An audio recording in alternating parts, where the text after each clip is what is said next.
welcome to Embroidery Happy Hour. Hello, hello, hello. Hope everybody is doing great and everyone had an awesome week. I have a pretty good topic for this evening. We're going to have to talk about all those lies that people be telling people out there, okay? We're going to just talk about it and just going to tell the truth. And if I'm going to piss off some people, oh well. One thing for sure, at least I was honest, right? So guys, before we get into tonight's topic, because I'm going to tell you something, I got 17 things that I keep hearing people say, which I know ain't true, okay, which I'm going to let you guys know. But before I get into that, just one announcement, really two. Next Saturday, not this Saturday, next Saturday, I'm going to be at Susie's Quilt Shop. And I'm going to be talking about patches at the Embroidery Club. So we'll be meeting at 10:30 on Saturday. And then as for the gift exchange, registration's over. It's already closed. The names have been drawn. So I'm sure all those Esters out there that has been part of the gift exchange is working on their gifts, and it's supposed to be mailed out, let me see, December 5th, okay? So make sure you get those gifts out there by December 5th. If anybody has any issues or questions, please reach out to me and I'll be able to help and assist in any way, okay? So, all right, so let's get down to tonight's topic. One of the things that I wanted to do is talk about some of the stuff that you hear out there that people say to other embroiderers and stuff like that, and I just know it's not true. It is not true. It's not gonna work, so let's just talk about it. And I'm just gonna tell you exactly what are some of the things that I hear. All right, so I got 17 of them. All right, now some of you guys, if any of these 17 you guys agree with or disagree with, put it in the chat and stuff, because I'm always up for the discussion, okay? And or if you heard of something else that people actually say that for a fact that's really not legit, put it in the chat as well, because I would like to know what else is being out there, talked about and stuff like that. So as you know, a lot of advice out there, a lot of people that do embroidery, they're always, spitting out, oh, do it this way, do it that way, and stuff like that. And when you're running an embroidery business, you hear a lot of advice, right? And sometimes, you want good advice, you want valuable advice. But sometimes some of the advice you get really isn't all that great, and it's really not solid. So that's one of the things that I always tell people is it's always good to ask for advice, but always think for yourself, okay? Does it make sense for you? Is this something that is really legit, right? Because sometimes you can't always believe everything you hear, right? So, you got to learn how to think for yourself, especially if you're going to be into business and stuff like that. So let's get down to it and let's talk about some of it. I have like 17 stuff, okay? Now, the first 4 is usually things that I hear people say regarding pricing and money myths, right? So it's something that a lot of people say. And one of the things that really, it kind of like, it's like, I know that ain't true, but let's just go right through it. Okay, the first one, all right, guys, is just charge for the thread and the stabilizer. A lot of times people think that, just charge for your materials and you're fine. You'll be in business. No, I am so against that. You always hear different ways that different methods that people use to set their prices in embroidery, right? Like they'll come out and they say, oh, as long as you cover the cost of materials, you're fine. Or if you take a blank and just double the cost, the price is fine. No, I am a firm believer that you really, really, really have to really focus on how you are pricing your items. You got to remember, your time is not free. The electricity you use, you're not free. Wear and tear on your machines. And, materials is not the only thing, okay? You always hear people come out and they say, hey, I just charge $1 for every 1,000 stitches. And I'm thinking to myself, is that working for you? Is that really working for you? Because I know that wouldn't work for me, okay? So, if you're running a business, you're running a business. It's not a charity, right? We don't work for free. So you got to make sure that you are, that you are pricing your items correctly. Okay. Now, can you guys hear me okay? I want to make sure you guys can hear me okay and stuff. I kept looking for your live. Okay. All right. Cool. It doesn't look like anybody out there is saying they can't hear me. So I'm going to go on with number 2. Okay. Don't raise your prices. People will go to someone else if they're cheaper than you. You know what? I'm going to tell you right now. If you truly believe that by keeping these low prices is the way to keep in business, you're going to go broke so fast. All right. If they want to go to someone cheaper, let them go to someone cheaper. The thing is, like I said, don't let people pimp you. Okay. Seriously. Just because they're cheaper doesn't mean that they're better. You're pricing on the actual quality of your work and your time. All right. Be confident in what you do and the type of work that you provide. Don't come out and say, oh God, I don't want to price what I truly believe I should be pricing it, because then they're going to find someone cheaper. Then let them go. You don't want customers like that. Trust me. So I honestly, when I hear people say that, I'm thinking to myself, oh God, you're doing yourself an injustice. So don't do that. Okay. Here's the third one that I hear people say. If you're booked up, that means that your prices are perfect. Actually, it means that your prices are probably a little bit too low. Okay. You got to ask yourself sometimes, are people really coming to you because of, how can I say this? The thing is, if they're coming to you all the time because your prices are really low, you really, you're really not gonna sustain. Okay. Now, you really got to look at it. Like I have times, me personally, I have times when I am booked up. Okay. But I'm not booked up because of my prices. I'm booked up because I schedule my work. Okay. I also know that there are seasons that in this business, sometimes you end up getting a lot more work than others. There are times when I have no orders. And when I have no orders, that's when I actually beef up my business and stuff like that. But you got to really ask yourself the question as to why is it that a lot of people are going to you? Is it because you're the cheap one on the block? Okay. So you want to make sure that you are pricing yourself accordingly. If you know your prices are good and you're booked up, then you know that myth doesn't apply to you. Okay. But I'm just saying is that sometimes people, what they do is they lower their prices so low. The people out there are not dumb. They know that. Okay. So of course they're going to come to you because they're going to be like, anyone else would have charged double. She doesn't know what she has yet. So let's take advantage of her while we can. Okay. The other one that I always hear people always say is give big discounts to get your loyal clients. Okay. This is me personally. I don't discount. I really don't. Okay. I don't discount. My price is my price.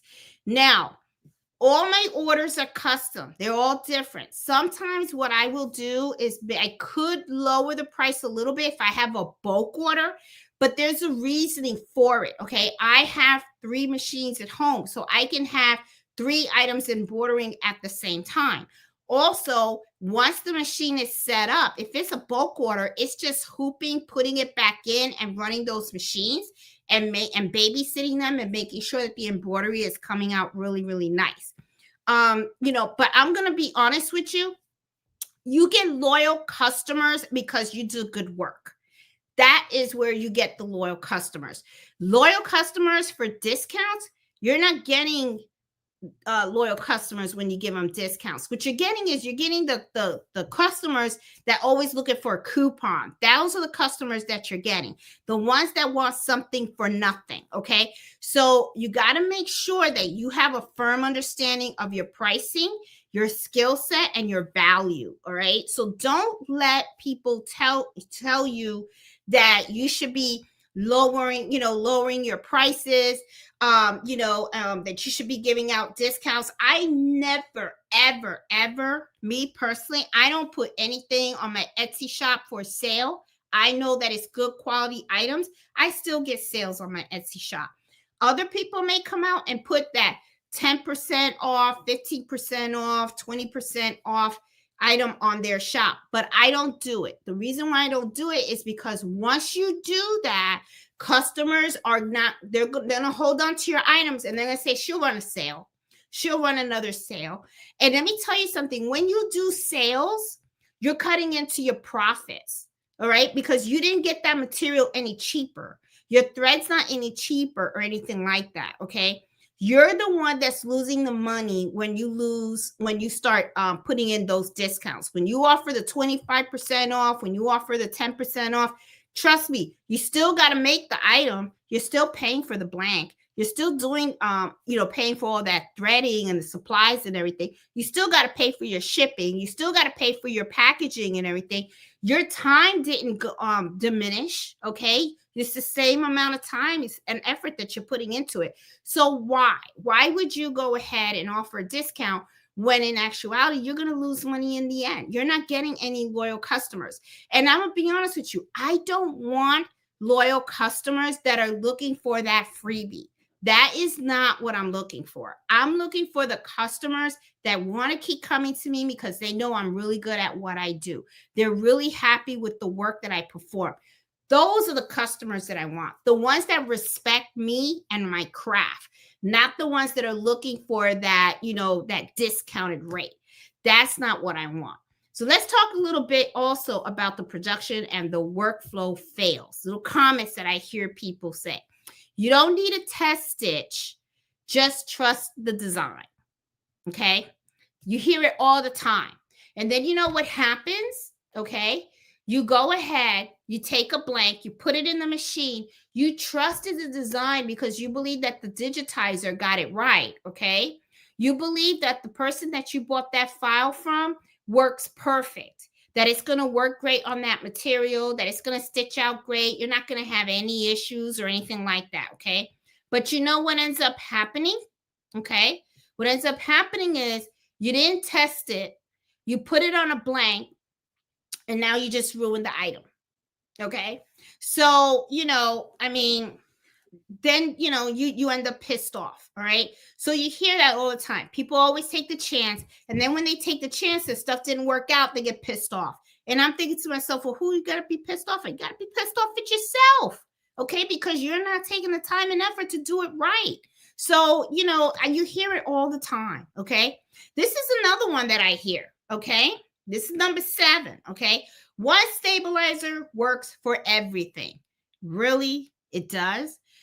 Think to yourself, when you go and look at stabilizers, how many types of stabilizers you see out there? Do you only see one type? No. You see tearaway, you see cutaway, you see no-show mesh, you see sticky stabilizer, okay? You see water-soluble topper. There's a purpose for these stabilizers. Don't let somebody tell you, oh, you could use anything. No, there is a reason why embroiderers, get paid what they get paid.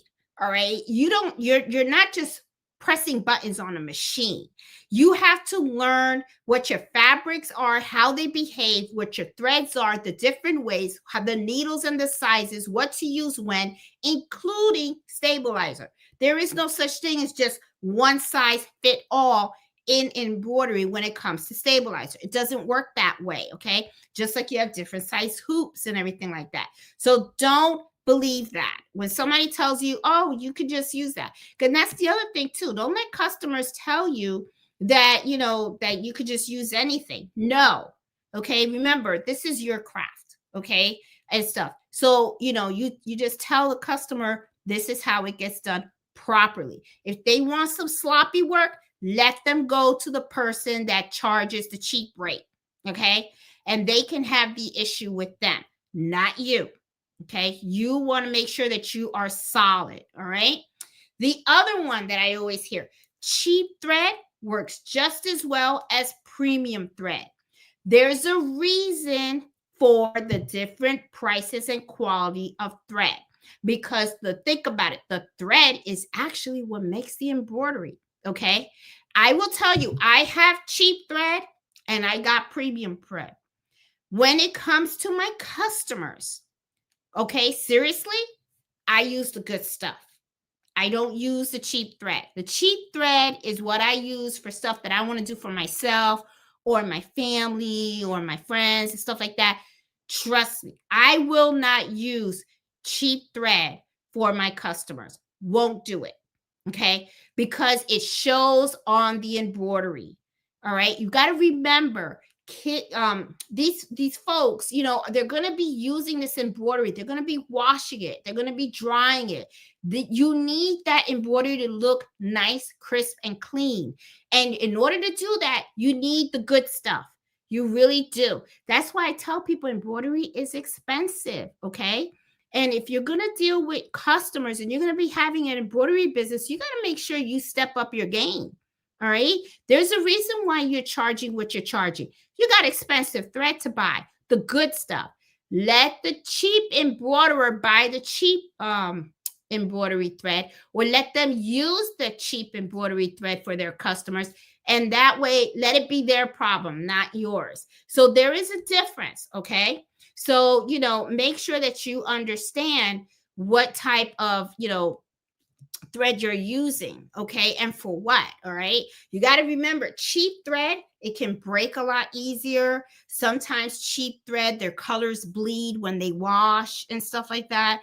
They're not, as strong. Okay, they're not going to look good on certain embroidery. And sometimes cheap thread, you don't get them in the different ways. Sometimes you're going to be embroidering and you're going to need to use 60 weight and 40 weight thread. So you want to make sure that you're using what you're supposed to use. Okay. The other one that I always tell, that I hear people say, oh, you could just skip hooping it. You could just float it. Floating is nice, but it's not for all the time. Okay. I don't float polo shirts when I'm working on my my multi-needle machines. Okay. There are certain things that I will float. There are certain things that I will hoop. You got to make sure okay? If you float everything, your embroidery might look like it's melting off the fabric. I'm telling you, it could look really crummy. So make sure that you understand when you can, do floating and when you can't. Make sure you know what type of method of hooping you're going to use for each project. It's really going to come out and it's going to say something in the end when your stuff doesn't come out right, comes out crooked, comes out with puckering or stuff like that. So make sure that you are hooping your stuff the right way. I keep saying, I cannot emphasize that enough. One of the things that you hear me a lot say is, if you don't take the proper steps that you need to take in order to you to go ahead and hoop your stuff right, then you have no business turning on that machine. Okay. Because if you don't hoop it correctly, you're not going to like what the end product that you get. Okay. So make sure you know what you're doing. All right. Now let's talk a little bit now on customers and business mistakes that people do all the time. Okay. One of the things that I notice is some people come out and say, just say yes to every customer's request. And I'm thinking to myself, are you kidding me? You're going to say yes to everything? What about, to me, I've always said this. It's like, not every order is a good order. Not every customer is a good customer. Okay. Remember that your work represents you. All right. And you want to make sure that every time you're working on something, it's good quality work. Sometimes customers can get real pushy and they could come out and they can tell you, hey, I want you to embroider something, but I want you to embroider it this way. And if I know that it's going to come out funky, I'll just say, I'm not going to work on this order for you. You're going to have to find someone else. I have absolutely no problem telling people that. Really don't. Okay. Because the way I look at it, at the end of the day, it's all about me and the quality of work that I do. Okay. So, you can end up with really bad experience. And then what ends up happening too is that sometimes the customer wanted you to do it a certain way. You didn't want to say no because you want to say yes to everybody. It comes out all funky. And then all of a sudden now they're pissed off at you because you were supposed to work some magic. Okay. You were supposed to somehow transform that fabric to work the way it was supposed to work, or they wanted it to work, let's say. Okay. So, saying yes to every customer request, bad idea. You're the expert. Make sure that you are confident and make sure you stand your ground. Okay. The other thing, all right, this is another one. Friends and family should get everything for free. Friends and family ain't paying my electricity. Friends and family ain't paying for the materials. They didn't pay for my machine. They didn't pay for my time. No, they don't get it for free. Okay. I do have family members that have their own business, and I do embroider for them. And I'm going to tell you something about my family, which I'm very, very proud to say. I have my cousin who has a medical facility, and she celebrated 35 years. I wanted to actually gift to her the towels that she wanted to give to her employees. I wanted to do it because I'm really, really proud of her. They've been in business for 35 years. Big accomplishment. She was like, absolutely not. You can give me something else. Give me a flower or something.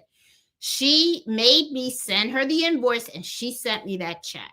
So it's like, to me, it's respect, It's kind of like if I went to her doctor's office and I went and I got service and everything, I expect an invoice. Well, she comes over here and she gets embroidery and stuff like that. She expects an invoice too. Okay. So to me, doing stuff for free for family and friends, it's the fastest way for you to end up with some type of resentment and feeling used and everything. And also you're losing profit. A lot of times what happens too is that sometimes people are kind of convinced that by giving a lot of things for free to their family and their friends, they're kind of like free advertising for them. I don't know. Is it really free advertising? I don't know. And I don't even know if it's worth doing something like that, honestly. Okay. Because a lot of times the advertisement that you're getting is, oh, that's cute. Oh, thanks. My cousin gave it for me. I mean, that's it. You know what I'm saying? It's like, no, you don't, so to me, it's like, keep the line of respect. That's just how I feel. Even though like, with my cousin, I wanted to gift it, but I respected that, and I even have friends that come to me and they say, hey, I need something embroidered. And then they tell me, this is what I want embroidered. Can you send me the invoice, please? They know up front, they don't want to take advantage of me. And I appreciate that. I really do. But I will tell you, I have met people that when they come on, they give you those little slide things, like they'll come on and say, oh, you're quilting? Oh, I would love a quilt. You should make me a quilt. And I'm thinking to myself, are you quilt worthy? I don't know if you're quilt worthy. I only known you for a week. Are you quilt worthy? Because I'm going to tell you something. I've been starting to work on some quilts, and that's a lot of work. Okay. A lot of work. And I don't know. I could understand now why some people that are quilting, why they be feeling some kind of way when, they're trying to sell their quilts and people are trying to down those prices. I'm like, oh my God, I have so much respect for people that do quilting now. You have no idea. Oh my God, the work, the time, the effort. I mean, it's like they have every right to ask for what they should get for those quilts. Every right. And you know what? If I ever see a quilt for sale that I absolutely love, and they tell me the price, I'll be like, I ain't haggling those people. I'm gonna be like, let me cut you a check right now, because I have nothing but respect for those folks. I'm telling you, a lot of work. So, make sure that you don't allow somebody to use you for what you do, and stuff. It shouldn't be for free. Okay, that's all I'm saying. If you want to do it, that's fine, but just know it can get old real quick. Okay, I'm just letting you guys know that it can get really, really quick, real old. The other thing that I hear people talk about, okay, is social media doesn't matter. People are going to find out about you anyway. I'm going to tell you right now, that's not going to work. All right. Word of mouth is great, but you do need to have some type of presence out there. Okay. Register your business on Google. Put your stuff out there, create a business account. Go to businesses around your area, give them your business card and stuff, and let them know, okay, that you are an embroidery business and stuff. Don't just count on people to advertise for you, okay? Social media does play a big part of it, all right? So you want to make sure you put your videos out there, make sure you advertise and you put pictures of the stuff that you do so that people know the kind of work that you do, all right? The other thing, and this one I'm really glad because my sister helped me a lot with this one because I didn't have it for a while until she made a comment and I said, you know what? She's right. I got to get my game on this. You don't need to have a business license or insurance. It's just a home hobby. I ain't gonna lie to you. I opened up my LLC. I had my business accounts and everything like that. I didn't have the insurance until my sister brought up a good point. She was like, you got customers coming to your house. All you need is one customer to take one bad fall down them stairs, going to the embroidery shop and going downstairs, one bad fall, and that's it. There's a lawsuit right there. Even though that's not the intention, you just never know. Or all you need is the house to catch on fire, okay? And, or everything is covered under my homeowner's insurance except for the machines that I use for my business. Okay. So I called the bank right away and I was able to get a business insurance. So that way, and think about it. I have over $100,000 of machines in my house. Okay. I have a lot of machines in here and they're not cheap. Okay. I mean, threads, everything. Okay. Laptops, all that stuff, everything that I use for my business. If this house catches fire, I'm screwed. Okay.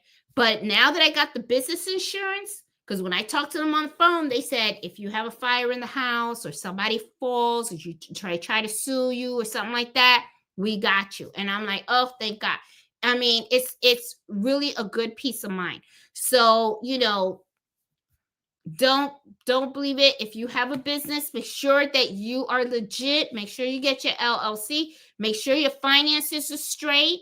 And make sure that you get that business license. So true, important, because you don't think it's that important until something happens, and then next thing you know, you're kicking yourself in the butt because you didn't do what you were supposed to do.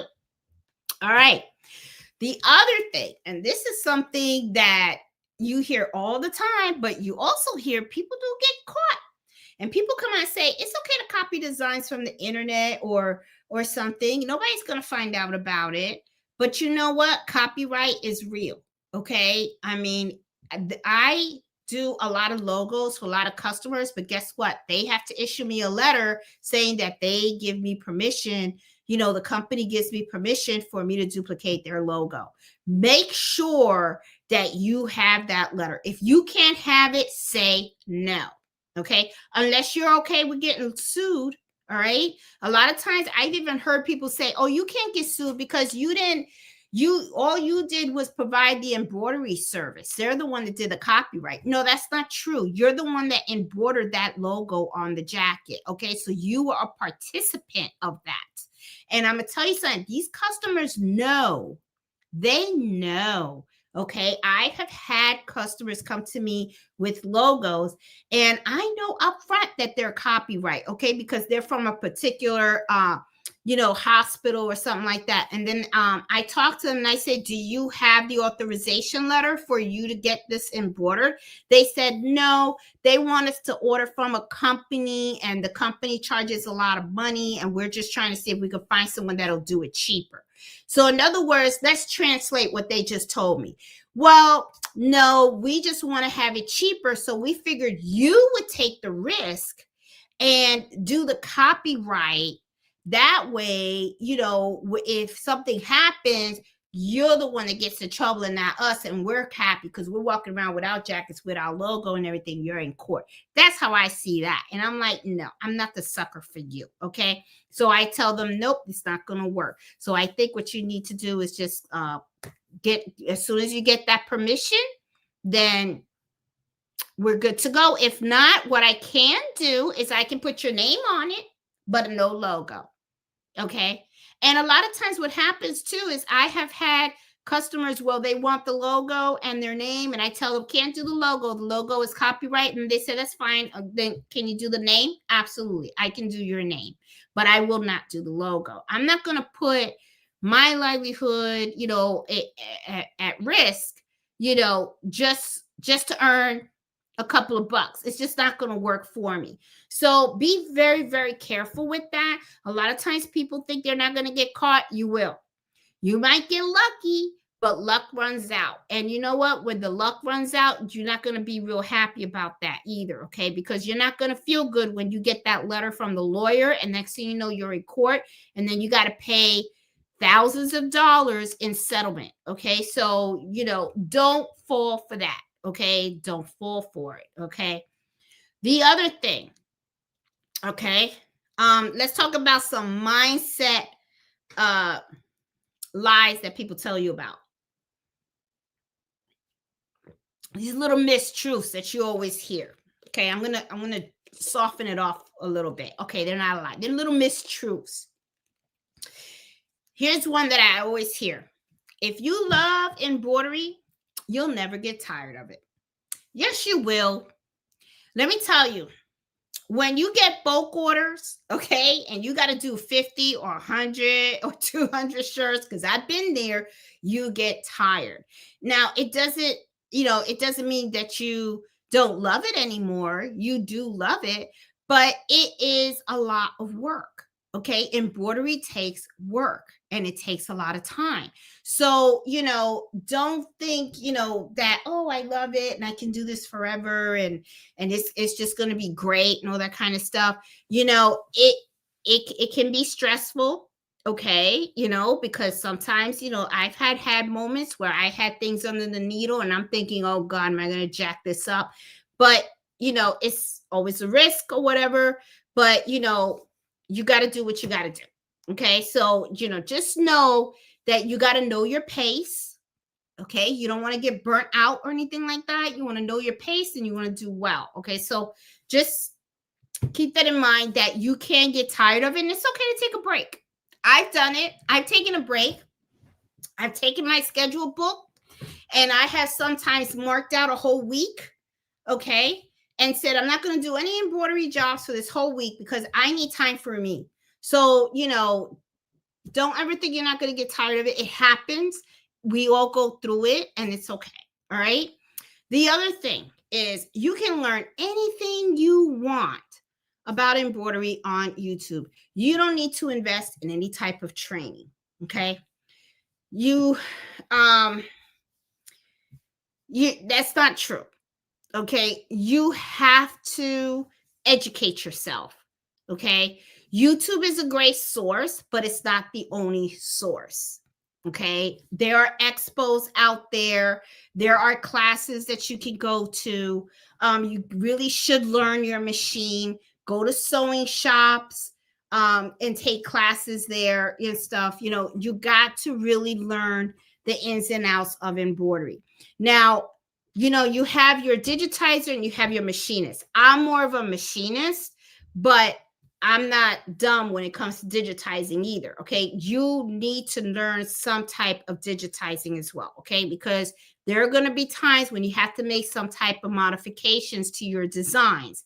So, just know that, YouTube is a great source, but it's not the only source. Okay. So, make sure that you search them out, look for other embroidery groups, learn from other embroiderers, look for mentors, look for those expos and stuff like that come out so that you can go and see and talk to other people and take classes. There's a lot of different methods to doing embroidery, and you want to make sure that you expose yourself to all of them. You want to make sure that you learn a little bit about digitizing, different ways of hooping, different types of threads. They're always coming out with new stuff, new tools, new notions and stuff like that. You want to stay in the know. So you want to make sure that, things are, that you expose yourself to that stuff. So you stay on top of it. Okay. Now here's another one too. If you're good enough, your work is going to sell itself. That could be partially true, but I'm going to tell you something. Marketing is important. Okay. I do good work, but I do market myself. Okay. My name is out there. People around my neighborhood know who I am. And every time there's a new business that opens up, I always go in there. I introduce myself. I give them my business card. And I even give them a sample of some of my work and stuff like that. So you do have to search for your customers. Okay. You got to market yourself. All right. Now, if your work is good, that's great, because that means that, as you market yourself, they're going to see that, and you should be able to get new clients and stuff. But don't just think that, just because you do good work, that people are going to knock on your door. It's kind of like, it's like I tell people, like, when they say, oh, I remember when I was in college, there was one girl, she goes, oh, I don't have a boyfriend. And, I'm never going to get a boyfriend. I go, you don't go out. Why don't you go out? Jesus, go somewhere. There, people don't go into your door, knock on the door and go, hi, I like you. You want to get married? They don't do that. Okay. So you got to go out and stuff. So it's the same thing with your embroidery. It's like you got your machine in the house and you're embroidering and stuff, but people don't know about you because you're not out there. Okay. So, and another thing too, another way to get out there also, put logos on your shirts, okay, and stuff. I have a whole bunch of polos that I wear outside when I'm out and about and everything, and I have my logo on it. I have embroidery services on it. Put an advertisement on your car. Get one of those magnetic things. Put it on the side of your car. And for embroidery services, call this number and stuff like that. You got to advertise yourself. Marketing is so freaking expensive, all right? Well, it is expensive, but you want to make sure you market yourself, okay? All right, so the last one that I have for you guys, okay? I've been going through them kind of quick. You can start a business without tracking expenses, okay? How wrong it is. How the heck do you know if you're making money if you don't even know how much you're spending, okay? So you got to make sure that you understand that, okay? And that you're tracking that. So, make sure you get with a good accountant. Make sure that you are tracking all the money and stuff like that, okay? So, that is one of the most important things about running a business, is knowing the ins and outs of it, how much you're spending, how much you're bringing in and everything. That's how you're going to end up finding out whether you're making the money. And I think I skipped some. Hold on, because I have some in my paper right here, okay? Now I'm going to go over some of these that I told you, because I think I actually... no, I got them all. Guys. I did good. All right. But I'm going to put them down one more time. Let's go from 1 to 17. All right. And stuff. Let me get some water here. And I need to turn on the fan. I'm starting to get hot in here. And the fan's not going on. Oh, because I hit the wrong button and stuff. All right, guys. All right, so let's go down these 17 myths that I always hear people say, okay? And these are little statements that I hear people say all the time. All right, so the first one was just charge for the thread and the stabilizer, okay? Next, that was the first one. The second one was don't raise your prices, because then people are going to go to someone else that can do it cheaper. That's another falsity that you hear people say all the time. Don't do that. If you're booked up, that means your prices are perfect.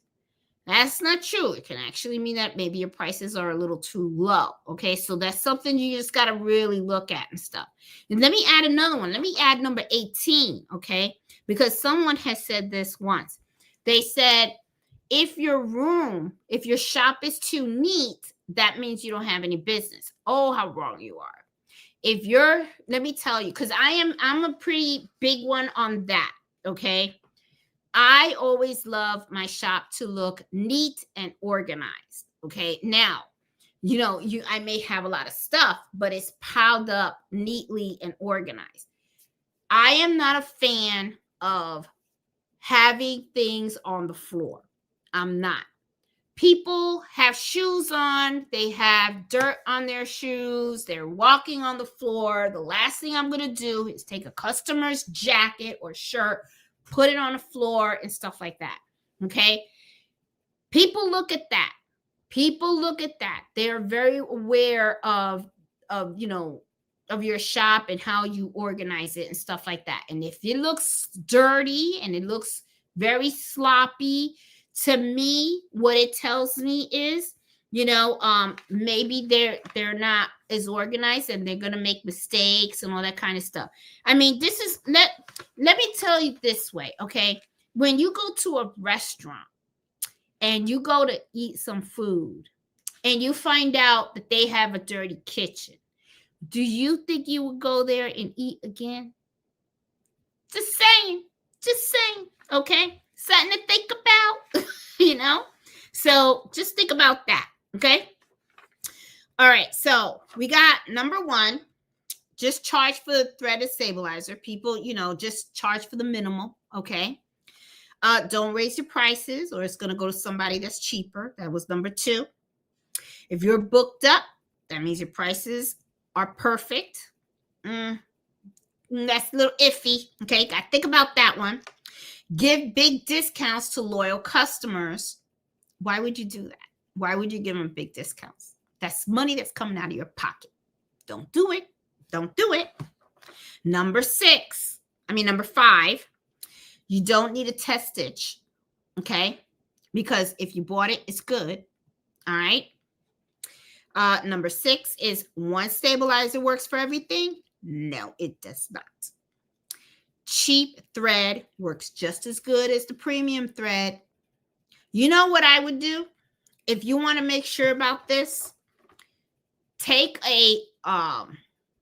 a test. Do a test yourself. Take your cheap thread, embroider something on it using cheap thread, then embroider the same thing using premium thread. Do a comparison. See how the embroidery came out. Bet you'll see a difference. Bet you would. Okay. Another thing is you can skip hooping it properly. You could just float everything. You don't float everything. We all know that. Right? Okay. Say yes to every customer. Okay. No, I don't work that way. Your friends and family should get everything for free. I don't think so. Social media doesn't matter. People are going to find you anyway. That's not true. Okay. There are a lot of people that have found me because of social media. Okay. I've even had people that have driven from far for me to do their work for them. I had a customer that drove 2 hours for me to do their embroidery, which I'm going to be honest, I felt honored. I was like, wow. I was like, you drove all that just so I could do it? And they were like, yep. I felt honored, So I was like, wow. So, social media does matter and people will find you. People will find you. Okay. That you don't need a business license. The business license is for a reason. And the insurance is for a reason. It's to protect you. Okay. It's okay to do copyright. It's not okay. It's not right. It's illegal. It's wrong. Don't do it. Okay. If you love embroidery, you're going to never get tired of it. We all have the burnout. Okay. We all experience that. Okay. and you can learn everything on YouTube. And you don't need to invest in any training. Yes, you do. You need to invest, okay? And you got to remember too, I mean, there's just so much to learn and stuff. You know what I'm saying? So, you got to get out there. And if you're good enough, the work's going to sell itself. That's not true, okay? You got to market yourself, okay? And you can start a business without tracking expenses. And I'm going to be honest with you, that is one of the things that people do all the time. All the time. They don't properly track their expenses. And this is the other thing too that I notice a lot of people do when they talk about their embroidery business, okay? They always like to tell other people, oh, I make a lot of money, right? But what it is they're not, they're saying that, but what they're not being honest about is they're not telling you where the money's really coming from, okay? Like you'll have some folks that say, hey, I have this online, this embroidery business, right? And then they say, I make all this money. But what you don't get is that all that money that they say they make is not from the embroidery business. Some of it comes from YouTube money. Some come from affiliated links and all that kind of stuff. To me, that income does not count for your embroidery business. Your embroidery business is all about embroidery. Social media money, affiliated links money and stuff, that's separate. That's separate, okay? That's income from other sources. That is not your embroidery store income, okay? And I really, it's really funny because I see people do it all the time. It's like they take the money that they get from all these other sources and they bundle it together. And then they say, my business does all this money. No, it doesn't do all that money. Your YouTube money is separate. Your affiliated money is separate, okay? How much are you really making in your embroidery business alone, okay? How many invoices are you pulling out? How much income is coming in? That is embroidery business money. But a lot of times people, they don't like to, they just like to lump everything in together. And I noticed that. And I'm kind of like, that's not the true numbers, so you got to be careful. When somebody tells you something, it's kind of like you really got to question it. Like, okay, you say you're doing all this, but then you see all this other stuff. It's like, so a lot of times people are not really as honest as you think they are. So you just got to really know how to peel that onion. That's one of the things that I used to do for a living is, government paid me to peel onions. Okay. So I know how to digest stuff. Okay. So, I was really, my big thing was working on data and knowing the data, where it came from, what it means. And let me tell you, data can be manipulated in so many different ways, depending on the story you want to tell. And basically that's what a lot of people do, is they manipulate what story they want to tell, and they're not being really flat out honest. They're saying, oh, I'm making all of this, when in reality they're really not, because a big bulk of it is coming from other sources. It's not coming from the actual embroidery business. So it's weird. So you just got to really, like, when you hear people talk about certain things, make sure that you understand, take for a grain of salt, and stuff. So okay, so I guess I finished today's topic early. I think my mouse died. It did. My mouse died. Okay, so I'm just gonna have to work off the laptop here. Let's see.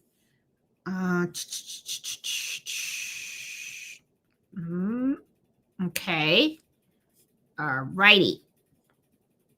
I don't have. Let me see. Okay, looks like I am good. I hope everybody's doing good and everything. I know I went through the 17 pretty quick. Those were just things that I came up with, about things that I hear people talk about all the time, and I'm kind of like, that's not true. I know that's not true and stuff, and I know that probably maybe I pissed off some people. I don't know. and stuff. But before I get into the chat, I do want to share with you guys how my quilt is coming out. I'm doing the library quilt. I bought the pattern from Sweet Pea Embroidery, and I'm making this quilt for a really good friend of mine. That she was really sweet for me. And let me show you. I did first 2 panels, and I wanted to show how it came out. Look at this, guys. I just literally finished sewing these 2 together. I have to make 6 more panels, and then I have to do the outline for the quilt and stuff. I really love the way it came out. I got to take this over to my neighbor and show this to her. It's coming out really nice. And each block, I put down the name of a book that she has read. So I'm going to make it really personal for her and stuff. And I really love the way this came out. This is going to be gorgeous. It really is. I'm really proud of myself. I'm really getting a lot better. I really think I'm getting a lot better at sewing now. I'm like, oh, I kind of really like this, I finally got the fabric that I needed to finish off Carlito's quilt, my son. So because I needed 3 yards of the backing and stuff. So that came in yesterday. So this weekend I'm going to be working on trying to finish his quilt off, and then I'm going to jump back on this one and then try to do at least two more rows of this. I'm going to tell you, this is a lot of work. Every block takes about like 45 minutes to do. Thankfully, I have 3 embroidery machines. So I'm like embroidering 3 blocks at a time. And that actually helps. And a lot of this is really applique. Okay. So, and I feel that when you pre-cut the fabrics beforehand, that cuts off a lot of time. When I first started off, I wasn't doing that. Now I'm starting to get the wing of it, and I'm starting to realize that when you pre-cut your fabrics and stuff like that and have it all piled up, it makes the process a lot easier. So I'm kind of like, okay, so I've been having all the machines going. So I've been doing all of this in the middle of processing orders, and I'm caught up on my orders for the moment. I do have another big order that's coming in, but it's not going to come in until Sunday. So I figured tomorrow I have time to work on this. And then hopefully on Sunday they come early, because the Commanders play on Sunday. So me and Fred will be at the football game and stuff. Even though they really sucked last Sunday, we left at the 3rd quarter. They just were not on their game. I'm telling you, they were not on their game. I was pissed. I was like, really? I said I could have stayed home for that game. I'm telling you, the way they just lost. I was just like, it's a shame. It was just a shame. But that's okay. It worked. Hopefully, they did good last year. But I guess this year they just, I don't know what happened to them. I guess all their players are hurt. I don't know. So let me go over to and say hi. And I see that Bob is on there first. Hey, Bob, how you doing? And let me see. The worst advice: buy it because it's inexpensive. Very, very, very true. And I know we talked about buying inexpensive thread, but that's kind of the same philosophy, honestly, with stabilizer and even fabric itself. Okay. Like I'm even noticing, like when I'm working on this quilt and stuff like that, I'm going through all my scraps, right? And I could really tell the difference between fabric that I purchased that was of very good quality and fabric that is like really cheap, feels like paper. Okay. I could tell where the fabric that I got from Walmart. I tell you that really, it's kind of like it's iffy, but hey, what are you gonna do, right? So, but totally agree, about the expense of it, and stuff. So totally agree. Hold on 1 minute, because I just got a little text. Sorry, guys. It's just that I've been helping a neighbor of mine, so I just want to make sure that everything is okay. because she's up there and stuff. And she's had some issues. Okay, she's fine. Okay, cool. All right. She's good. Okay, so yeah, you gotta take care of your neighbors, guys, because I think she's 90, something like that. She's 90 and stuff like that. Yeah. But yeah, she's fine and stuff. You gotta take care of your neighbors and everything. Cause I know like my mom, her neighbors help her a lot. So it's kind of funny because when I help the neighbor, she's always like, "Oh, I'm so sorry, I didn't mean to bother you." And I'm like, it's not a big deal. That's what neighbors are for, so it's all right. But yeah, totally agree. Hey, Peggy, how are you? How you doing? Hey, Marlene, how are you? Working on an order and waiting to start. Bernardino, how are you? How you doing? And Mello, I don't know where Mello is. Mello, are you around? Mello. He's been kind of pissed at me lately because I make him walk now. We've been walking about we've been doing 10,000 steps every day now because I'm big on the walking thing because I want to make sure we stay healthy together. So he's kind of mad at me right now because before he was just walking around the block. Now I'm making him walk a little more. So, Mello, you don't want to come say hi? I guess not. Okay. He's pissy. Hey, Fran, how are you? How you doing? I see Iris in the house. How are you? Hey, Linda, how are you? Hey, Lonita, how are you doing? I see Emma. Hi, Cynthia. Hey, Beth, how you doing? Let's see, Robin, how are you? Hey, Angela and Stitches, how you doing? I kept looking for your live and wondered if you may not be on tonight, but I finally remembered the time change.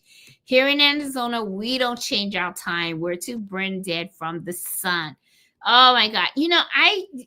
Me and Fred, we talked about that once. Angela, we were like, I don't even know why they do that. They should just leave that thing alone, but they always do the time thing. And I'm gonna be honest, I know before it used to be a big thing where everybody was like, "Oh, you gotta pay attention to the time change," because remember everything was manual, right? So you had to change your watches back, and you had to change your oven and everything, right? Now it's like everybody has these cell phones, right? So it's it changes automatically. So it's kind of no big deal now. Now it's just look at the cell phone and then you change everything else and everything. Oh, I hear Mellow Man coming in. Look at that. Somebody decided to show up. You want to say hi? Do you want to say hi? Look at everybody over there. You want to say hi to them? You want to say hi? You hear the fireworks out there? I think someone's doing fireworks outside. Yes, Papa. Yes. Oh, you're a cutie. He went to the groomers last Tuesday. Yes, you did. You looking all handsome, right? You looking handsome. Look at that tail. Tail's wagging away right over there. Look at that. Wag tail. Looks like feathers. You look like feathers. Okay, Papa. All right. Big boy. All right. So let's see. Hey, Jenny, how are you? How you doing? Oh, good. You can hear me. Okay, because I had a split screen going on. I don't think we're going to do the split screen anymore, though. Oh, I see he's already relaxed already. Look at that. Look at that. Look at that. In front of the embroidery machine as always. So I guess I'm not going to work this stuff. Hey, Debbie, how are you? Oh, I love that eagle. I love that and stuff. Love your icon. I think that's so awesome and stuff. Hey, Jackie, how you doing?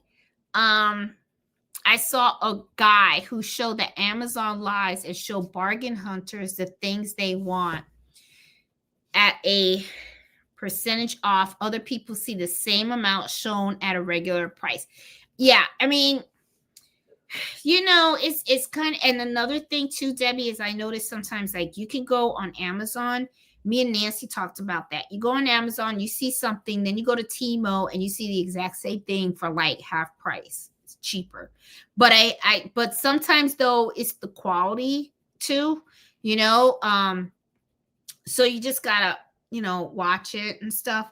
And I like to listen to a lot of channels about finances and everything. So sometimes you just really gotta like, I always tell people, just question, do your own homework and everything. When I shop and I buy stuff, I always like to Google, and I like to see, comparing, can I get it cheaper at Walmart? Like my serger, right?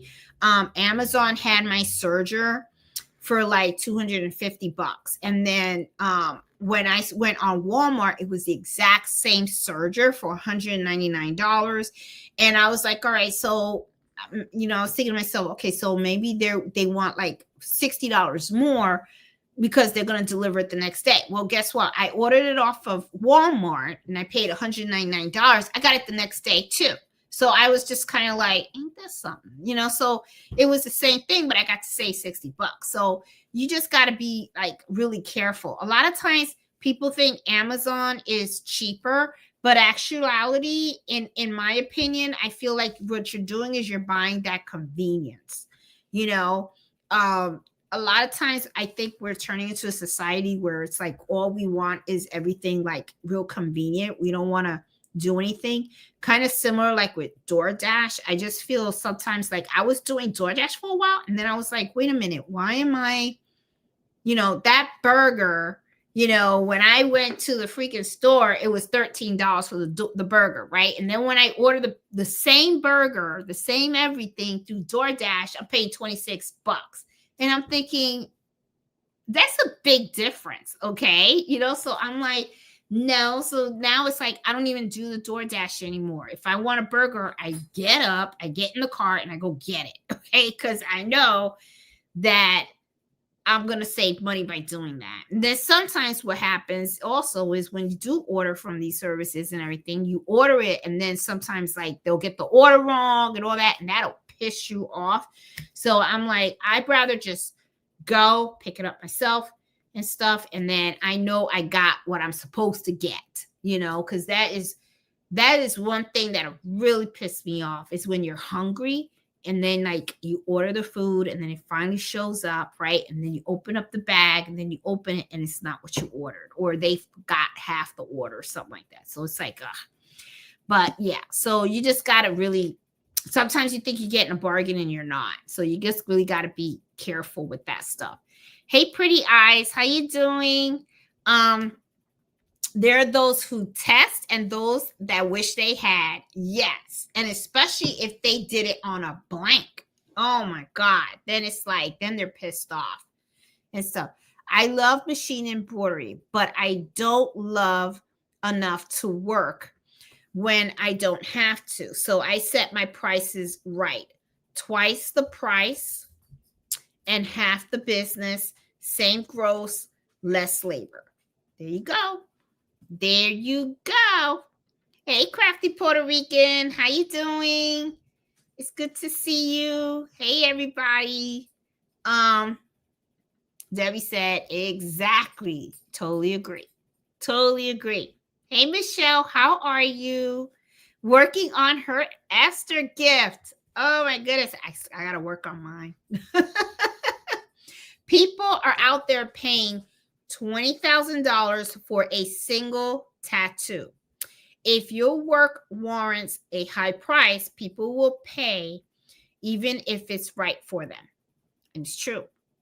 I mean, this is really the bottom line. Quality costs money. Okay. So it depends on what the customer wants, right? I know what I'm worth and I know how I work, how I work. So I know my worth and I know how I work. I also know that what comes out of here is top notch. So I set my price at that. All right. I am not about bargaining and all that kind of stuff. I have absolutely no problem telling the customer they need to go somewhere else because it's just not going to work for me. I work too hard. I know my stuff. So it's like, nope, you're not getting cheap service here. So there's no reason for you to expect kind of discounts and stuff like that. It's not going to work.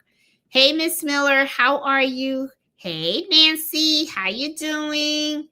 I was sweating to hoop a structured hat today. Thank God for the Dookie frame. I use stitch stabilizer. Yep. Some people do the Dookie frames for the hats. Let's see. I also had that issue. Now I had charged my minimum of 15 if it's a small item, friends and family, unless it's a gift from me. Yes. And yeah, exactly. Like, like this right here, this is a lot of work. I'm going to tell you, but this is for a gift for a very good friend of mine, because she has been there for me for a lot, and, I really love her. She has such a good heart, never asked for anything. And, I just wanted to give her something from me to thank her. But I'm going to tell you something. The amount of hooping and work that it takes just to do one block, and then I have to do all this work. You best believe if I had to sell this, I'm going to be asking for a pretty penny for it, because, I mean, it's work. It is a lot of work. And, it's not, if I'll do it for a friend, but nope, won't do it. Have to start. The requests are getting more involved. I love the Instagram account. You can see this for me. Funny requests from people. Always, I'll pay you $50 for custom made garments and even wedding dresses. You just reminded me of something, Debbie. There was, those that know me know I'm like a big Judge Judy fan. I love watching her cases and all that kind of stuff. There was a case that she had where a lady had bought a wedding dress, and she went to a seamstress, and she wanted the seamstress to make modifications to the wedding dress. And the wedding, and she the seamstress charged her $75. When during the case they were talking about all the things that the lady had to do to make changes to that dress. I got to be honest with you, she charged $75. I would have charged a whole lot more, but the customer had the audacity to go and take her to court and try to sue her for much more than the freaking $75. Okay. And she even wanted the lady to like steam clean the dress and everything. But that goes to show you how people have this, I don't know. It's like, I don't know if it's an entitlement or what's going on, but it's like they feel like they should get something for nothing. And I have a problem with that. And I sometimes feel that way with the embroidery, because to me, I'm like, I spent a lot of money on my machines. And I'm not just talking about when you purchase the machines. You got to maintain these machines. And that costs money too. And then the stabilizers, the threads, the electricity, and all that stuff. I mean, all of that. And it's like when people come to me and they're like, oh, I want to get some embroidery done. And then I'm like, okay. And I tell them the price, and they're like, oh, that's too high. And I said, well, that's the price. And, I actually think to myself, I'm like, well, why don't you just, I really want to one day say this. I won't do it, but what goes through my mind is, why don't you go and you buy a machine, spend $15,000, $20,000 on a machine, and then you set it up at home, and then spend another couple of hundreds of dollars on different stabilizers, threads, and all that stuff. And you do the work then. And then you come back, you can ask me and tell me if that price was reasonable or not. You know what I'm saying? So to me, it's kind of like, I don't know. It's like, whatever, but hey, it is what it is, right? And stuff. Okay. Hi, Jeanette. In your opinion, what kind is cheap threads and which ones are good quality threads? The good quality threads that I really love to do, to use is the Madeira. Okay, I think Madeira is very good. That is what a lot of industries use. And the reasons why I like Madeira is because you can buy those in 60 and 40 weight threads. Okay. Another one that I like is the Florina. Okay. I don't know if I say it right, but this is high quality thread as well. Okay. I like these because they're very, very strong. They have a shiny look to it, so it depends on the design. I mostly do use Madeira though. Madeira is my go-to. Okay. I do use Sim thread and Brother, but they're more on the economical side, so it just depends. Okay. You know, on if it'll look good or not. You know, I always like to test it and stuff. You know, the candle thread is out there. That is more on the economical side.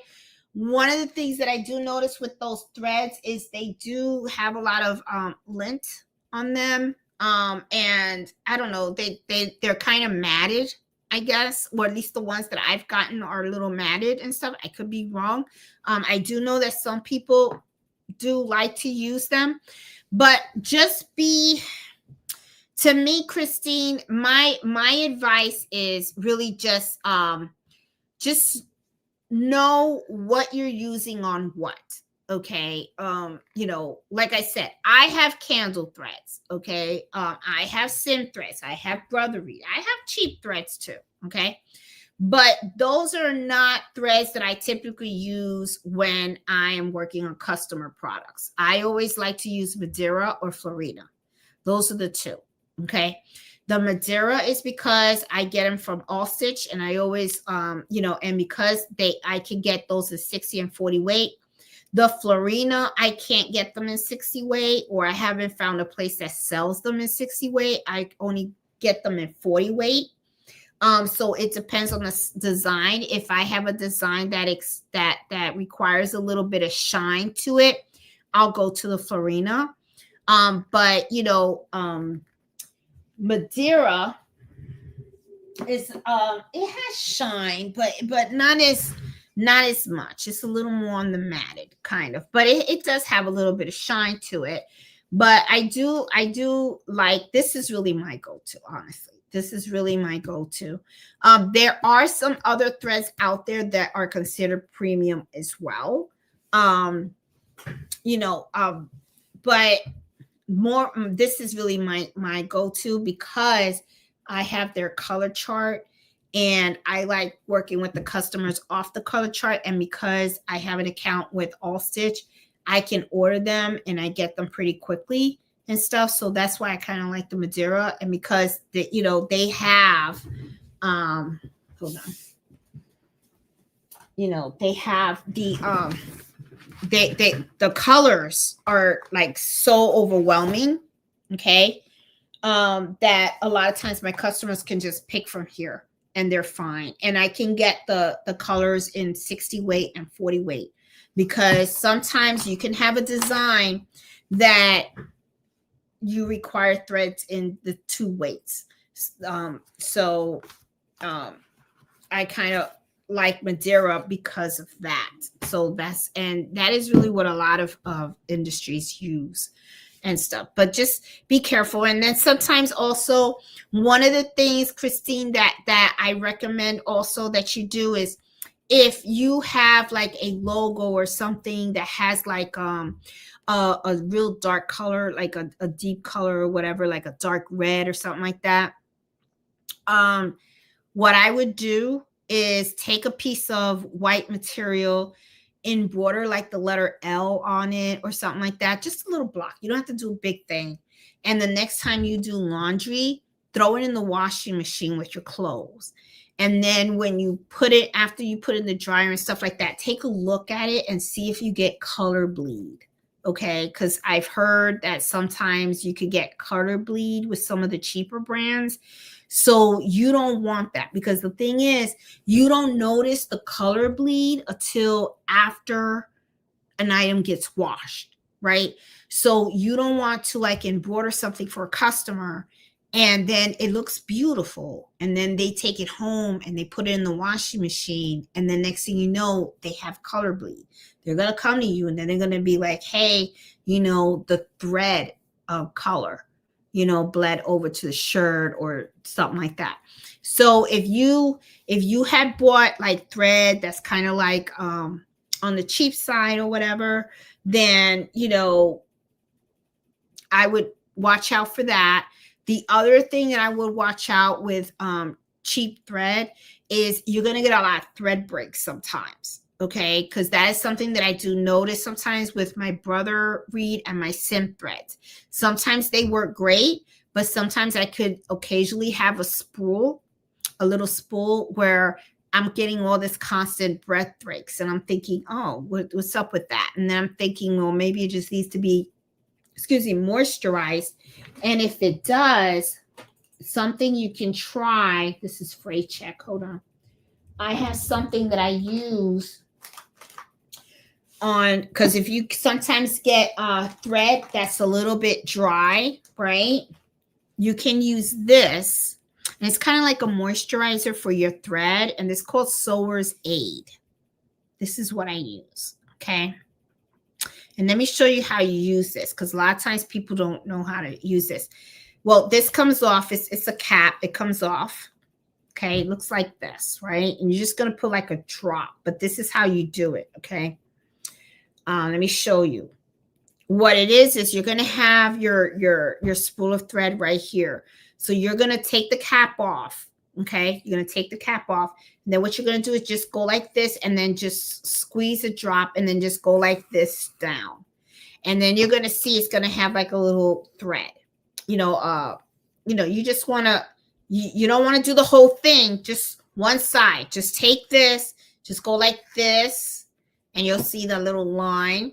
And it's just to moisturize the thread a little bit. So sometimes that will help with thread breaks and stuff like that. This has worked for me and stuff, because sometimes what will happen, especially with the cheap threads, sometimes they're just a little dry. So you put this on that and it'll run through the machine a lot easier and stuff like that. And you won't get that many thread breaks and stuff like that. So this is a little tip and stuff. So, and be careful when you pick this too, because I kind of have this. This is Fray check. This is different. It's like a glue. Okay. So, when you have this, make sure that when you're, you don't want to take Fray check and go like this. Then you just messed up your thread. Okay. You want to use the Sewer's Aid. All right. So as you can see, these bottles look a little bit similar. Okay. So I always have this on one side and then I have this on the other side. So you don't want to mix those two up because you don't want to accidentally glue your thread. Okay. So, yeah. Hey, Pretend Bakery. How are you? How you doing? Janet says, yep, quilts take a lot of work and I've made only 2 so far for my son and his fiance. Yeah, I mean, I don't know why, but I said this year I was making quilts for everybody. What the hell did I get into? I'm telling you, what did I get into? But anyway, Carlito's quilt, like I said, my cousin's quilt, all done. Carlito's quilt, almost there. All I have to do is just sandwich it and then do the quilting and then the binding. And then I got to finish this one. So yeah, a lot of work. I'm telling you. Pretend Bakery. Great point. Oh, thank you. Hi, Christine. There you go. Here's some really good ones. Christine. That's some Madeira Exquisite. Heard of that? The Florina. The Florina is the one that I showed you. And I showed you the Madeira too. Oh, very, very pricey, but excellent. Yes. And then I started with the cheap brand. Now I stick with Madeira. My machines love it. Yeah, I think honestly, Christine, Debbie's right. I mean, I started with the cheap brands too, because what the hell did I know, right? I just went and I bought my machine and I even bought 1 pack of stabilizer. It was tearaway. It wasn't even cutaway. And I thought that you could use tearaway for everything too. So, if you really think about some of the things I said, they're not I mean, they're not far-fetched because when you're new to the game, you don't know any better. This is stuff you learn with experience. Then as time goes on, I ended up finding out that no, there is more stabilizer out there. And then I found out that there are better quality threads out there. And then as I kept embroidering some more, I found out that there is a reason why people actually pay the money that they pay for these good quality threads. And it's because the quality of the embroidery looks better. I mean, it really does. So if you were to take the same design and you put it on cheap thread versus the good quality thread, you're going to see a big difference. You really are. You're going to notice that. So, there's a reason for it.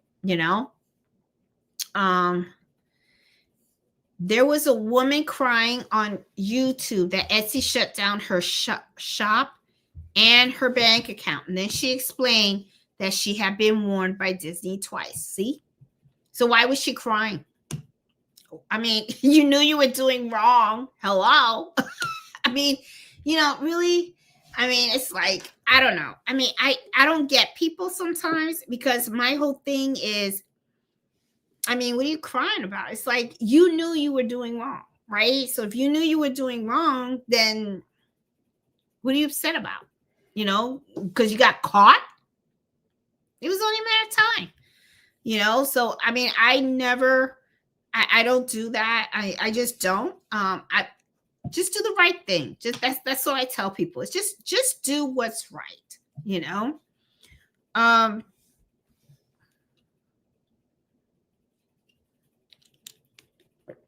I have seen a really popular embroiderer 2 years ago get her business shut down for copyrighted embroidery. It was super sad to see. Big companies like Disney sued her. But Pretend Bakery, I understand it's nobody wants to see that. But the thing is, you knew what you were doing. And when when you're not doing the right thing and you get busted, it is what it is, right? So there's consequences for what you do. There really are. I mean, it's no brainer. And these companies are not messing around. Okay. They really aren't, and they shouldn't. They shouldn't mess around, because I mean, you're taking away their business. They work really hard on their brand, on their Disney characters and all that kind of stuff. Disney has every right to do that, and come after people. They should. They really should, if you're going to, if you want to be creative, do your own stuff. Don't copyright, or what? If you want to do Disney stuff, go to Disney and pay for the use of their licenses. There you go. Pay them, You can do that, I mean, but if you don't want to pay them and you just want to use them and make money off of them, I mean, I don't think that's right. I really don't. So to me, it's like, if you're doing stuff like that, you're honestly getting what you deserve. You really do. I mean, it's no secret, I mean, I don't know. So to me, I really don't feel bad for people like that because they know what they were doing, You shouldn't do that and stuff. Companies have been told that if they don't enforce their copyright, then they have no right to complain when people violate in the future. Well, it's like, I tell you, bulk orders tire me out, especially when I only have one multi. Pretend Bakery, I know. I was there once. I was there. And you still get tired out when you have more than one machine. You still do. It keeps you going. But I'm going to tell you something. Bulk orders pay very well, but they are work. That's why, when people think, oh, that you just turn on the machine and stuff like that. No, you're working. It's work. Okay? It is real work. It's physical work. You really got to know what you're doing with these machines. I mean, you got to be focused. You got to have your processes straight. So, yeah, I mean, it's a lot of work, and stuff. Hey, baby giant, how are you? Not tracking expenses dangerous. Yes, it is. And you know what? You guys have to track your expenses when you do your taxes. Uncle Sam wants to see those receipts. Don't be throwing out those receipts. You better be scanning them. You better be scanning them. You better make sure that you have the right accounting software and you're working with an accountant and all that kind of stuff. Don't mess around with Uncle Sam. I'm telling you. I don't. I'm scared of Uncle Sam. I pay what I'm supposed to pay. You know, I don't mess around with that kind of stuff. Especially when tax time comes around. Yep. First time in a restaurant, I check the bathroom before I order. If filthy, then bye-bye. There you go. I'm telling you, you got, really, a lot of times people don't think about that, I mean, it's something that's kind of like far-fetched. They think that, messy means that they're a good business. No, it does not. It does not. Messy means messy. Okay. No, let's call it what it is. Okay. Let's be honest. All right. It's not about feeling good. It's about being honest. All right.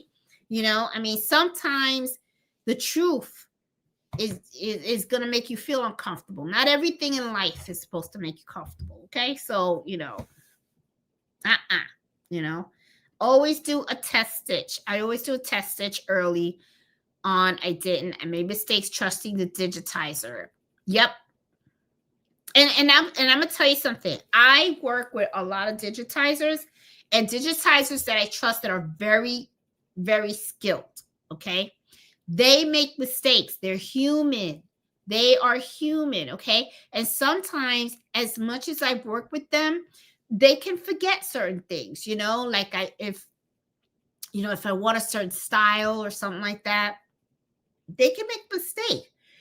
Sorry. Oh gosh, sorry. They can make a mistake and everything. So don't,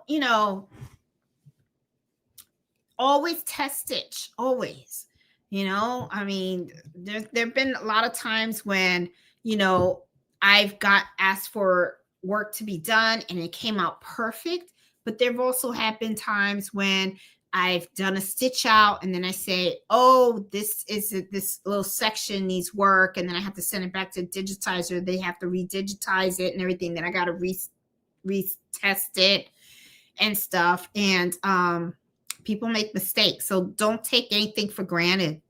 Don't.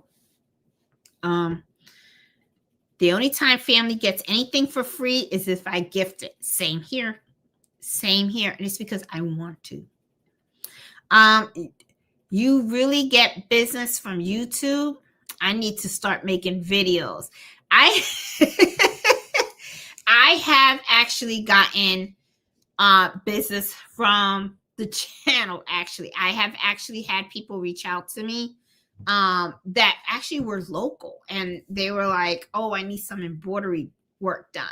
So yeah, I have done it. So Bob, you got your channel and your channel's pretty successful too. So I would put a little bit of embroidery videos on there too. So that way people can see some of that great work that you do, especially those patches and stuff.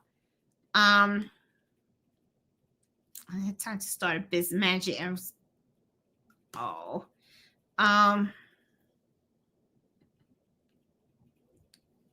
Let's see, you guys, talking machines. Like, hey, how you doing? Rewinding the play. I like that. Yeah, I found that kind of funny how they put the, that is one thing that I will say about the Melco. I remember when at first, none of them had the screen, right? And they were saying what a great thing it was that they didn't have the screen, that you work it off a laptop. And then now they got a screen. So I'm like, no. Mello went back. I think Mello left the room. Yep, Mello left the building. Let's see. Oh, everybody likes the quilt. I see. Yes, that is in the hoop. Yes, it is, Jenny. It's called the library quilt from Sweet Pea Embroidery. It's applique. And it's just it's really just applique designs. Honestly, it's just an applique design. Then you just got to cut it out, and then you make each of the blocks, and then it's like you sew the blocks together.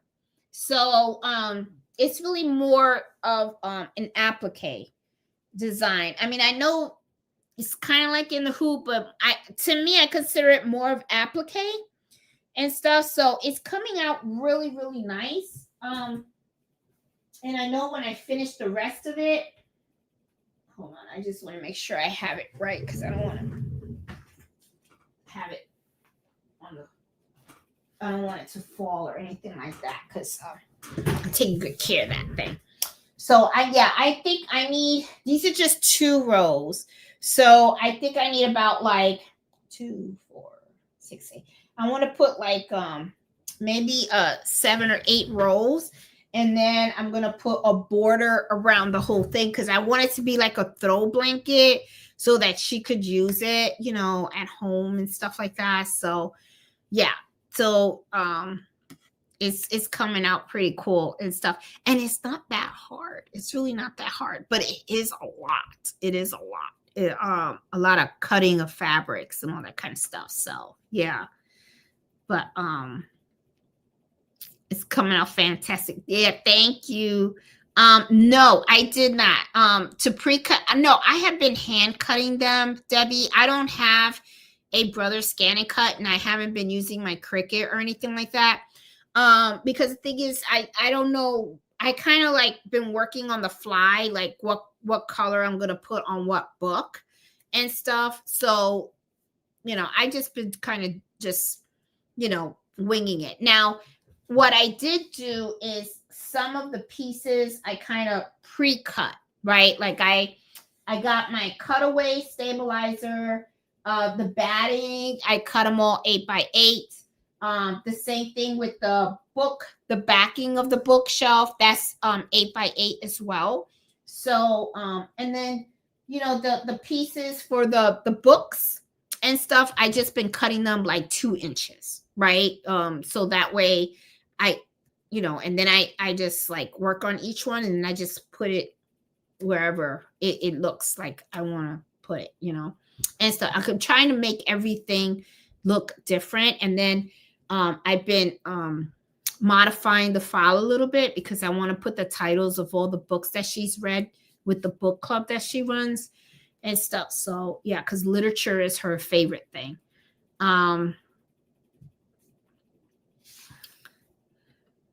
Yeah, my sister is a big fan of Becky, Darlene. She's a big fan of hers. I subscribe to her channel, but I haven't watched too much of her stuff and everything. But I know she does a lot of stuff and stuff. Hey, ATB, how are you? How you doing? Hey, DH, how are you? Canada's in the house. But I was referring to inexpensive machines. A lot of people think they're buying quality when they get a no-name multi-needle for $5,000. Yeah. I'm a little concerned about those machines too, Bob, because, you know, this is the other thing. I mean, like, you know, like I was saying, you know, I think it was last week when I was talking about, you know, embroidery machines. You got to be careful about some of the things that, you know, you got to be careful about the quality of the machine, you know, and the support, you know, it's like machines are like cars. They can die, you know, and you want to make sure that whatever you're buying, you're going to get the right support and it's going to work for you. And sometimes these machines, they might embroider, but is the quality of the embroidery that they do really good, right? So you got to be really careful about that as well too.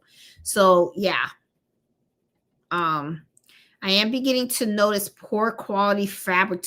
You know what, Bree, Pretend Bakery, you right on that. Okay, I am noticing that too. I'm like, what is up with that? Okay, because I'm like, I feel like the fabrics get thinner, you know, and it's not that good. I'm like, I remember when I went to the first the first time to the sewing and quilt expo, and I went with Miss Banks. And she was talking to me about the quality of the fabric, right? Because I was just going to Walmart and stuff and buying fabric, right?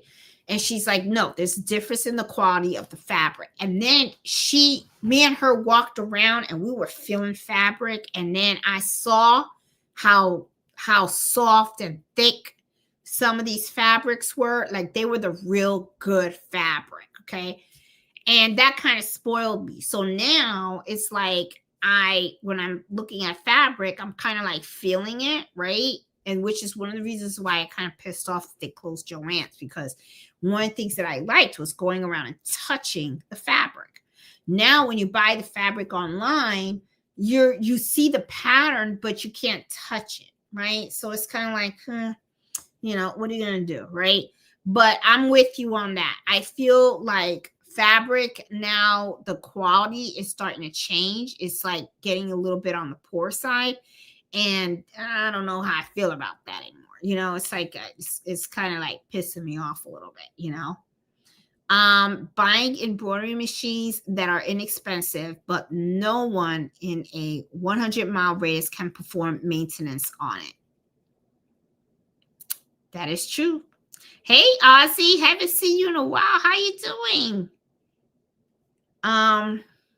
Exactly. If it's even able to be repaired, if the machine costs $5,000, how easy will it be to get a repair that costs more than the value of the machine? And, and the parts, that's the thing too. A lot of times people don't, it's not just a service, Bob. I think about the parts. What happens when a part breaks on that machine? Will you be able to get that part? I mean, I don't know. I mean, are you going to be stuck? It's like, I don't know, I mean, you got to think about these things. You really do. Also, I bought a nice hat press for patch hats I bought a nice hat press for patch hats. Not a fan of embroidery on hats, so I'm looking forward to this. I have a hat press too. Have not even turned it on. You believe that? I haven't turned it on because I've actually embroidered on the hats. But, embroidering on hats can be pretty tricky. It really can be. So, I wouldn't mind doing patches and then just putting the patches on the hats. But then a lot of times though, Bob, there is a sewing machine that people buy that when they glue the patches on the hats, they also sew down the patch to the hat as well. So yeah. Because I know Liliana has that. And I've seen her use that machine when she's sewing patches on the hats and stuff. That would frustrate me if the repair costs more than the machine and it can't be fixed at all. That's like when, like when people have like old cars, right? Like I remember I had my Toyota 4Runner, right? Ooh, I love that 4Runner. And that was before I got the Tesla. I was driving that thing and I had it for a long time and everything. And it got to the point where my husband came out and said, okay, Jeanette, one more repair on that car and it's got to go. Because it got to the point where the repairs became more expensive than, the car's value and stuff. And Fred was like, you got to let go of the car. And I didn't want to let go of the car because I love my 4Runner. I just love that truck. And then something else happened with the car. And Fred said, say bye-bye. So he was like, okay, that's when I ended up with the Tesla Model X. Because if I had to get another gas car, I probably would have got another 4Runner. But I wanted to go all electric. We wanted to get away from the gas thing. So we went all electric. So the Model X ended up coming home. But that's what happens with cars. It gets to the point where repairing it is no longer feasible. And it can get like that with an embroidery machine. That would, but if you had the embroidery machine for years and years and years, let's say 15, 20 years, and that sucker went belly up, then I would say, okay, you got a good life out of that machine, right? But if you had bought an embroidery machine for like $5,000. You only had it for a year, and then it went belly up, and then you had to like replace it. I'd be pissed because I was like, you didn't even get a good life out of that, you know.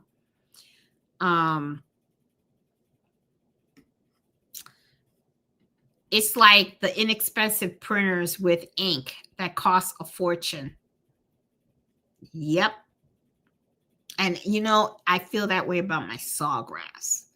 I bought the sawgrass, and that ink is so expensive.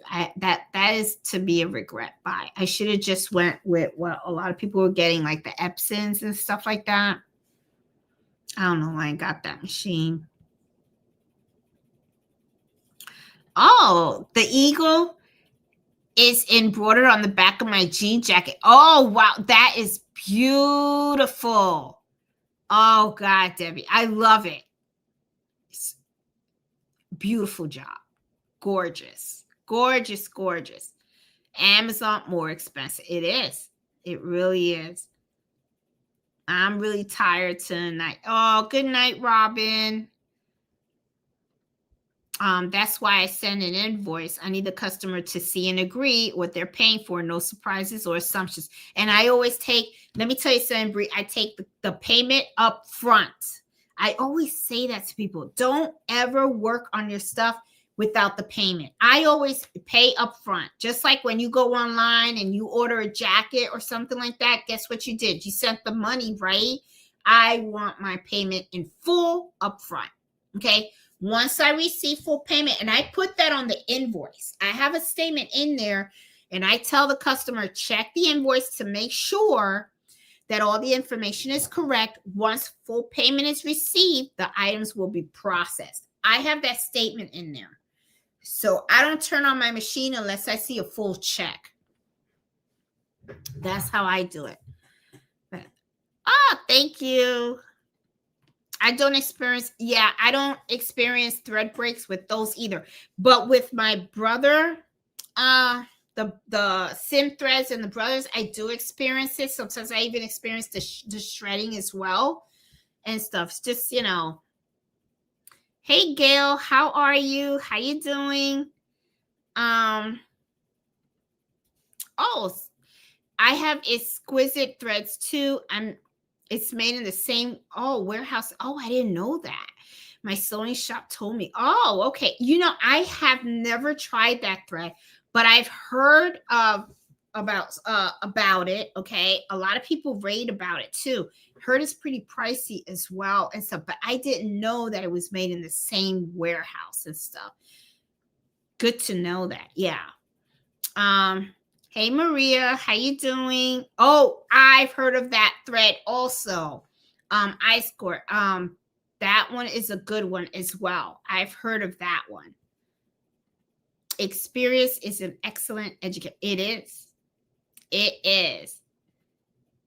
Thank you, Tabby. Yes, if you guys like the topic of today, please give me a thumbs up because that helps the channel a lot.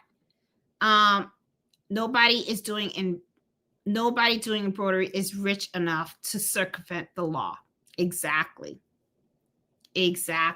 My single needle machine does excellent with the brother red and sim thread embroidery. My multi needle works better with Madeira. Yeah, and it could be a machine too, because you know, you do hear that a lot. It just depends on the machine. Some machines work better with certain threads and stuff.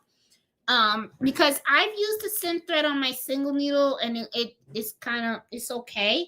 But on my multi needle, sometimes I do get the shredding. But I will say that when I use the sewer's aid on the sim threads, you know, if I see the shredding, I put that on, and that kind of really alleviate that, you know. So it does work a little bit, you know. And I'm gonna tell you something. I've had this bottle for a long time. Okay, so one advice that I give you guys, don't go out buying like 3 or 4 of these bottles. All you need is one drop. This bottle should last you a very long time. If you run out of this real fast, that means there's something wrong with all your threads. Okay, that means you got a more serious problem. Okay, so there's something wrong with all your threads. This should last you a very, very long time. So if you see it, I think maybe you could find it on Hobby Lobby or, you know, a sewing shop and stuff. If you see it, just grab one bottle. Just grab one bottle. One bottle should last you a very long time. Like I said, if you need more than one bottle, I don't know. You might have some serious issues. I don't know. Hey, Marlene, where do I go to get the Esther site? The link is on the Facebook group. The registration is closed though, but you know, if you had already registered, you should be getting an email saying who you are, you know, who you're supposed to be giving the gift to. So, you know, you can send me a text and stuff, you know, message, and I'll look up and I can tell you who you are paired up with. Oh, my machine came with a set of exquisite threads, and I love it. It's great quality, has a nice shine. I compared it to the Madeira. Oh, and Ozzy says he has a couple, but it's pricier. How do you shop for a digitizer? I have several digitizers that I work with. You know, I've talked about this in the past. It's like, you know, I'm pretty picky on who I work with as a digitizer. I need to make sure that my digitizer is someone that I can communicate with, that is very responsive. Okay. I don't believe in working with a digitizer that I send them the logo, they digitize it, I send them the money, I never hear from them again. Because if I have an issue with the design, they need to make modifications to it. There are people that are doing that. You got to be really careful also with who you select as a digitizer. Not everybody has the same type of experience or digitizing style. Okay. A lot of times people have their own style of doing things. So you got to make sure that you find someone that does good quality work. A lot of times what happens is when I'm looking for someone that's new or I want to try someone out, I'll give them something to digitize for me to test. Usually I give them something that's a little bit on the difficult side because I want to make sure that I have a good understanding of the type of level of experience that they have. Because I'm going to be honest with you, when I am working with my customers and I have to get their business logos digitized or something, you know, I don't have time to deal with people that do sloppy work. Okay. Because their sloppy work is going to make me look sloppy. So I have to make sure that it's top notch. So I have a list that I usually work with. And, you know, and I don't really work with one digitizer. A lot of times when I give out the work, I give it to two digitizers to work on, and then I take the better of the two and stuff. That's how I usually do it. If I could get quality multi-needle machines with no screens, I'll love it. But the computer app is reliable. Think about much less electricity used and less heat generated. True, but my thing, like you said, if the app on the computer is reliable, sometimes, you know, I don't know. I mean, I guess it's a preference, Bob. You know, I mean, me personally, I like that each of my machines have their own screen. I prefer it that way. They're working from one laptop. You know, I don't know. It's just my working style. I feel like I could get confused real fast about what machine I'm working on and stuff. And I kind of like that go to each of them. I remember with Liliana, one day me and her were talking and stuff, and we were talking about the single head machines versus the multi-head machines. A lot of times some people prefer the multi-head machines because they can do multiple stuff at one time. I don't like them because what ends up happening is if one head has a problem, the other head stop. You know, they stop working and you can only work on one project at a time. I like the single heads because if I have a bulk order, I could work on all three machines. But if I have a bulk order plus another single order, I can have my other machines working on the bulk order, and then I can just take one machine out of the loop and then work on that machine. So I don't know. I mean, for me, it's just simpler for the machines to have their own computers on it. Sometimes I worry a little bit because of all the shake. I'm thinking that can't be too good for the motherboard and stuff, but I've had the machines for quite some time now and they seem to work great and stuff. But, yeah, I'll see, Plus they would have to be cheaper. Yeah. Jeanette loves Sweet Pea embroidery designs. I'm hooked on them. They got some beautiful designs. Crafty Puerto Rican. I mean, I really loved the way this came out and stuff. And now it's like I'm starting to get hooked because I'm seeing like some really nice stuff. And I'm like, I can really make some of this stuff and I would love to give them out as gifts and stuff, So I've been really having fun with this one. Hey, Carol, Fridays are usually busy and I don't get here often for a live, but still appreciate education lives. Oh, thank you, Carol. Appreciate it. Have to buy quilt quality cotton for trustworthy vendors or sites. Yeah, and that's something, Debbie, that, when I talked to my neighbor that quilts and stuff, she gave me a couple of sites that she likes to go to shop for her fabrics. It really is hard because it's like you can't touch it. So it's like you have, to me, I think the best thing to do is to talk to other quilters and see where they purchase their stuff that they seem to be happy with.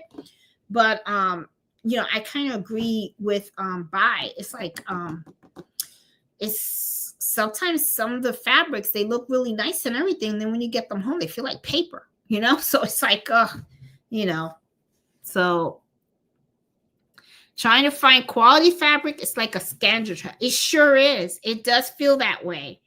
When I lived in Brooklyn, I used to go to Fulton and I could find fabric stores. I wonder if they still have. I know Nancy went to New York and she was going around looking for fabric stores in New York. I don't know if she found some really good quality fabric stores and stuff.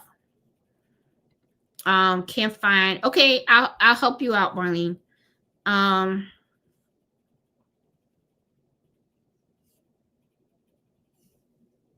Let's see.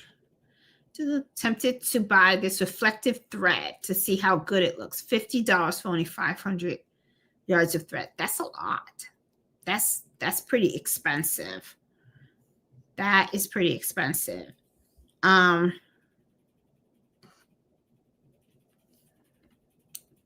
Yeah, I'll get you the information, Marlene. No problem. I really wanted to try gunhole thread, but I'm already a Madeira fanboy.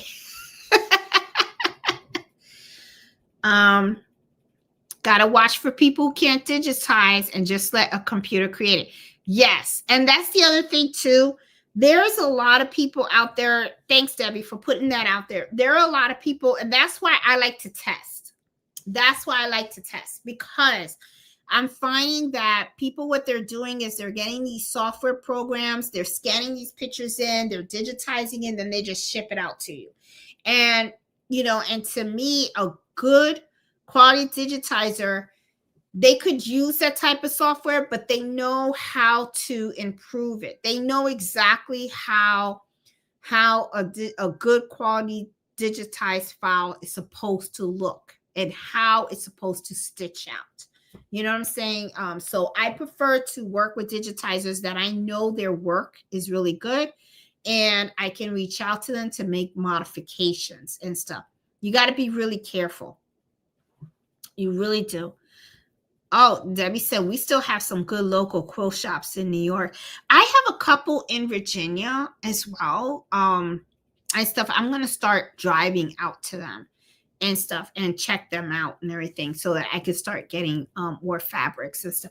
I am like, one of the things that I really like about this project that I got going on right here is that I'm using a lot of my scrap fabrics, which I'm kind of like, oh, that's good. It gives me the opportunity to go through all the fabrics that I have right now and use them, all the scraps and stuff, which I really, really like. So if you have like a lot of scraps and stuff, the library quilt is a really good way to use that, because especially for the books, because if you see the books and stuff, this is not a lot of fabric. So, if I had like little pieces of fabric, all I had to do was just cut out enough for this. So as you can see, it's just strips of fabric, and it's not a lot. So if you have like a lot of scraps, this is a great way to get rid of scraps, or to use, not really get rid of it, but to use them.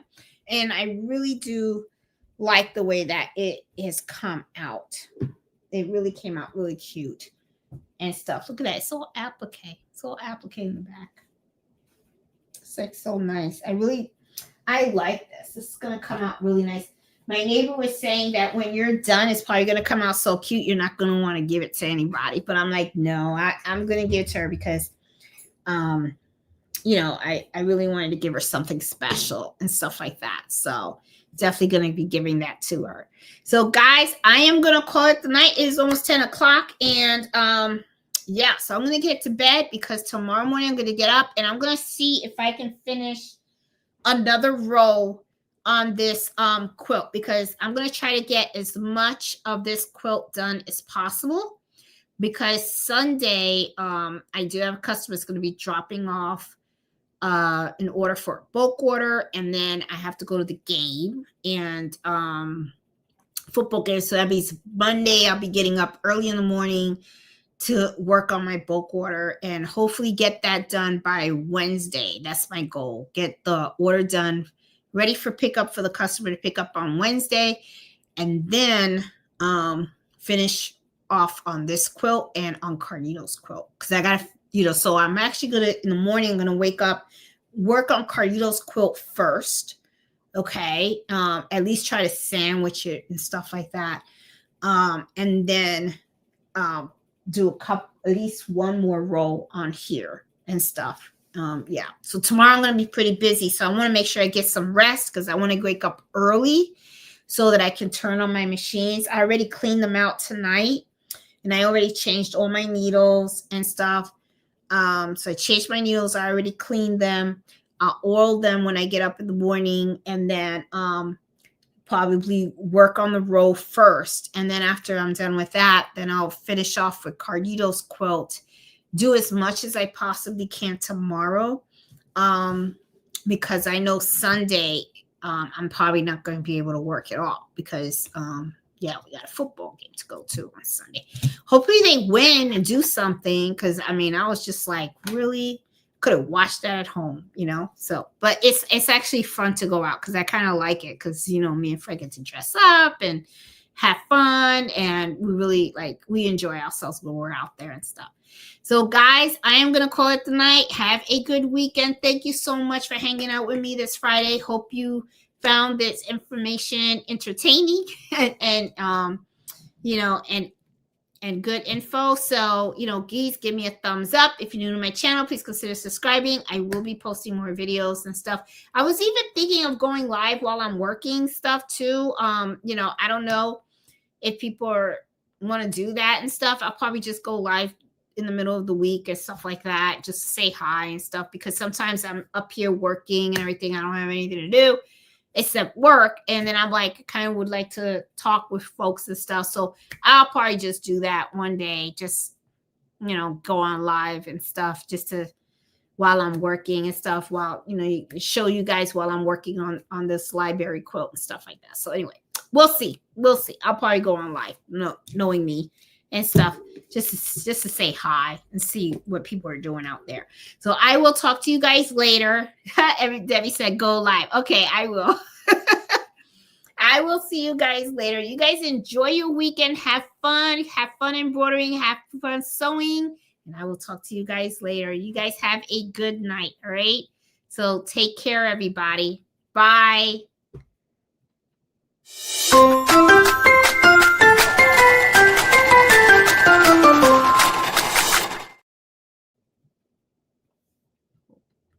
And